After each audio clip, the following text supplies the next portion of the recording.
മൂന്നാം സീസണിലും പ്ലേ ഓഫിൽ എത്തിയിരിക്കുകയാണ് കേരള ബ്ലാസ്റ്റേഴ്സ്. ഇക്കുറി ലീഗ് ഘട്ടത്തിൽ 5ാം സ്ഥാനത്ത് ഫിനിഷ് ചെയ്ത ബ്ലാസ്റ്റേഴ്സ് പ്ലേ ഓഫ് എലിമിനേറ്ററിലേക്കാണ് യോഗ്യത നേടിയിട്ടുള്ളത്. ഒറ്റപ്പാത എലിമിനേറ്റർ മത്സരത്തിൽ വിജയിച്ചാൽ മാത്രമേ സെമി ഫൈനലിലേക്ക് യോഗ്യത നേടാൻ ടീമിന് സാധിക്കൂ. 2 പാദങ്ങളിലായാണ് സെമി ഫൈനൽ മത്സരങ്ങൾ നടക്കുക. ഈ മാസം 19-ന് നടക്കാനിരിക്കുന്ന എലിമിനേറ്റർ മത്സരത്തിൽ കരുത്തരായ ഒഡീഷ FC ആണ് കേരള ബ്ലാസ്റ്റേഴ്സിന്റെ എതിരാളികൾ. പോയിന്റ് പട്ടികയിൽ 4ാം സ്ഥാനത്ത് ഫിനിഷ് ചെയ്താണ് ഒഡീഷ ഇത്തവണ പ്ലേ ഓഫിലെത്തിയത്.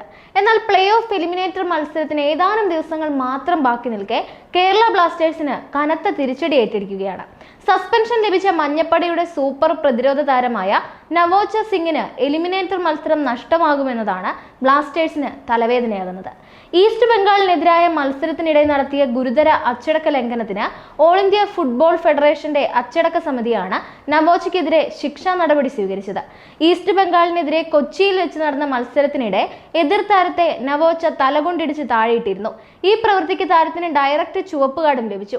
ഇതിന് പിന്നാലെയാണ് അദ്ദേഹത്തിന് 3 കളികളിൽ നിന്ന് വിലക്കും 20,000 രൂപ പിഴയും വിധിച്ചുകൊണ്ടുള്ള AIFFന്റെ വിധി വന്നത്. ഈസ്റ്റ് ബംഗാളിനെതിരായ മത്സരത്തിന് ശേഷം നോർത്ത് ഈസ്റ്റ് യുണൈറ്റഡിനെതിരെയും ഹൈദരാബാദ് FCക്കെതിരെയും നടന്ന കളികളിൽ നവോച്ച പുറത്തിരുന്നു. പ്ലേ ഓഫ് എലിമിനേറ്ററിൽ ഒഡീഷ FCക്കെതിരെ കൂടി പുറത്തിരിക്കുന്നതോടെ അദ്ദേഹത്തിന് 3 മത്സര സസ്പെൻഷനുകൾ പൂർത്തിയാകും. എലിമിനേറ്റർ ജയിച്ച് കേരള ബ്ലാസ്റ്റേഴ്സ് സെമിയിലെത്തുകയാണെങ്കിൽ നവോച്ച സെലക്ഷൻ ലഭ്യമായിരിക്കും.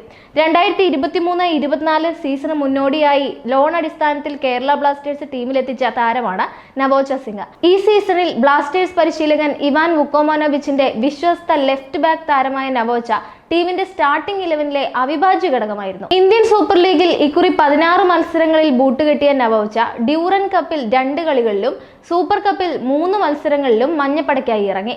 2023-24 സീസണിൽ ആകെ 1820 മിനിറ്റുകളിൽ മൈതാനത്തുണ്ടായിരുന്ന താരം ഉജ്ജ്വല പ്രകടനമായിരുന്നു ഈ കളികളിൽ കാഴ്ചവെച്ചത്. 2023-24 സീസണിൽ മികച്ച രീതിയിൽ കളിച്ചു തുടങ്ങിയ കേരള ബ്ലാസ്റ്റേഴ്സ് ഒരു ഘട്ടത്തിൽ പോയിന്റ് പട്ടികയിൽ ആദ്യ സ്ഥാനത്തുണ്ടായിരുന്നു. 2023 ഡിസംബർ അവസാനം 1ാം സ്ഥാനത്തായിരുന്ന മഞ്ഞപ്പടയ്ക്ക് തിരിച്ചടിയേറ്റത് ടീമിലെ പ്രധാന താരങ്ങൾ പരിക്കേറ്റ് പുറത്താകാൻ തുടങ്ങിയതോടെയാണ്. 2024 കലണ്ടർ വർഷം ISL 2ാം ഘട്ടത്തിന് തുടക്കമായപ്പോൾ മുതൽ കാര്യങ്ങൾ മഞ്ഞപ്പടയുടെ കൈവിട്ടു പോകാൻ തുടങ്ങിയിരുന്നു. ഈ വർഷം ISLൽ ആകെ 7 പോയിന്റ് മാത്രമാണ് മഞ്ഞപ്പടയ്ക്ക് നേടാൻ സാധിച്ചത്. 22 ലീഗ് മത്സരങ്ങൾ പൂർത്തിയാകുമ്പോൾ 5ാം സ്ഥാനത്ത് ഫിനിഷ് ചെയ്ത കേരള ബ്ലാസ്റ്റേഴ്സിന്റെ അക്കൗണ്ടിൽ 33 പോയിന്റുകളാണുള്ളത്. 10 കളികളിൽ വിജയം നേടിയ ബ്ലാസ്റ്റേഴ്സ് 3 സമനിലകൾ സ്വന്തമാക്കി 9 കളികളിൽ പരാജയപ്പെട്ടിട്ടുണ്ട്.